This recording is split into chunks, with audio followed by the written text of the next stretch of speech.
All right, joining us now, Hans von Spakovsky, recently announced senior legal fellow at Advancing American Freedom. Congratulations on that, Hans. Well, thank you. My wife was very happy to know that I'm actually getting a paycheck again. Yeah, really. Last we spoke on New Year's Day, you were like, I don't know, you need any help around the house, Larry? I mean, I'll rake your leaves. What? So, yes, thank you for actually getting a paycheck in. Meanwhile, yesterday, at the Supreme Court, a 7-2 decision, it seems, again, like common sense. The Supreme Court determined what now having to do with election fraud lawsuits? Well, Michael Bost is one of the few Republican congressmen in Illinois that they haven't managed to redistrict out of the state. And he filed a lawsuit claiming that Illinois' state election law, which says we're going to count your absentee ballot, if you can believe this, for up to 2 weeks.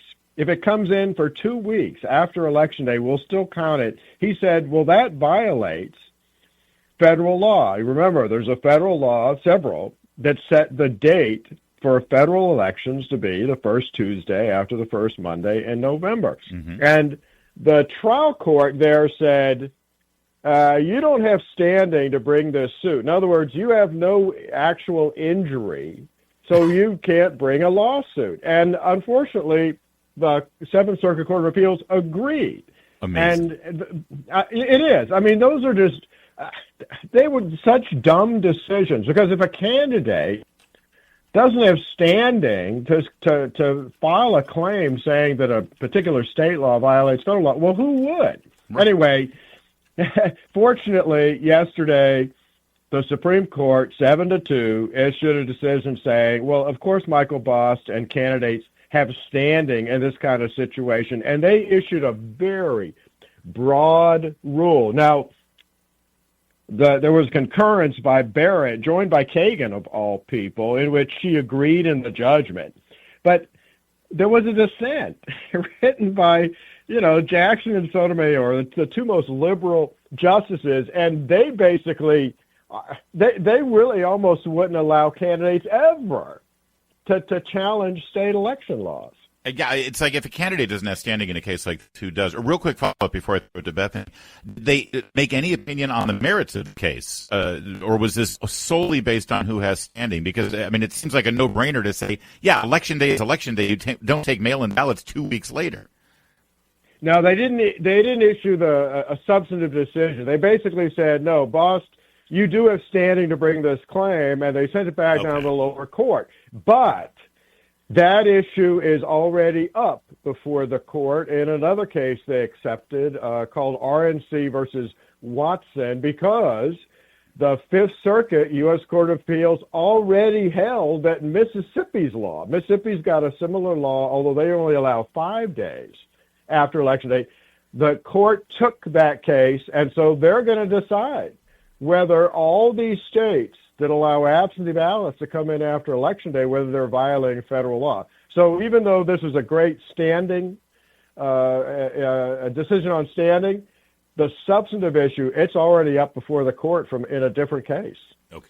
Have you looked into, so as way of background, I ran for school board here in Montgomery County, Maryland, and I'm a little bit of a truther, just a tiny, tiny, tiny bit about the election results, because the early voting and the day of voting, all of those votes went one way. And then after the election, all of the ballots that started trickling in after the election went a very different way. I lost, but I was losing considerably worse with the ballots that came in after the election. Have you done any research to indicate, like, was that experience of mine, my personal experience, is that an anomaly, or do votes that roll in after Election Day tend to swing in one direction?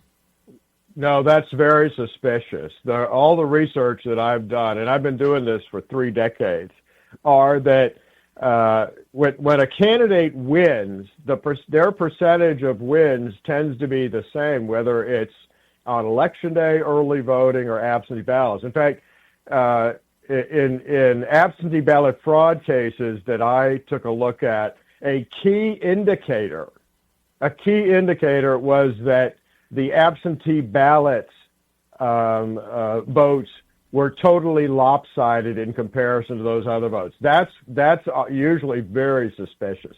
Oh, interesting. We're speaking with Hans von Spakovsky from Advancing American Freedom about yesterday's Supreme Court decision granting candidates standing to sue over ballot counting laws and other election fraud concerns. Hans, assuage my concerns, because I see Mark Elias looking at this saying, oh, game on, let's go. He's found a new profit center now. Can Democrats exploit this? Now, will Democrats tie up elections in court, weeks and weeks and months after Election Day, trying to fight these things for no reason? Well, yeah, but they've already been doing that. And I will tell you, having watched election litigation across the country, that liberals and Democrats have always had a very lopsided advantage. And what I mean by that is judges almost never say that liberal groups like the NAACP, the ACLU, the League of Women Voters, they almost never tell them, oh, you don't have standing to bring claims. The people that they always reject always seem to be conservatives. Yeah. Also, real fast, Hans, correct me if I'm wrong, this allows candidates to start challenging these laws before Election Day, which is critical, right? Yeah, it absolutely does mean that. And like I said, it's very important. I tell you, if the Supreme Court rules against these kind of state laws and says, no, absentee ballots have to be in by Election Day, let me tell you, that will be one of the biggest steps to cleaning up the election process across the United States that we have seen in decades. We can only pray. Thank you, Hans. Appreciate you as always, and congrats on the new gig. Larry, Bethany, thanks. Thank you. 644.